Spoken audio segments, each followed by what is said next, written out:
I ran into this last week. Here's what fixed it for me. Transferring your eSIM to a new Android device can seem daunting, but it is easier than you might think. Here is a simple guide to help you through the process. Step 1. Check compatibility. Before activation, use the sroc.com link in the description to open the eSIM compatibility checker and confirm your device and carrier are supported. Step 2. Back up your current eSIM. Before making any changes, back up your current eSIM settings. This is usually found in the settings under Network and Internet. Step 3. Contact Koodo.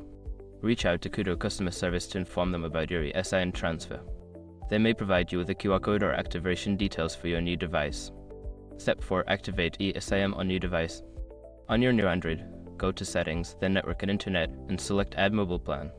Scan the QR code provided by Koodo to activate your eSIM. Step 5. Confirm activation. Once you've scanned the QR code, check that your mobile plan is active by looking for signal bars or checking the network section in Settings. If it doesn't work, restart your device. If you run into any issues, double check that the QR code was scanned correctly and that your device is connected to Wi-Fi. Good luck with your new phone, and enjoy the seamless connectivity.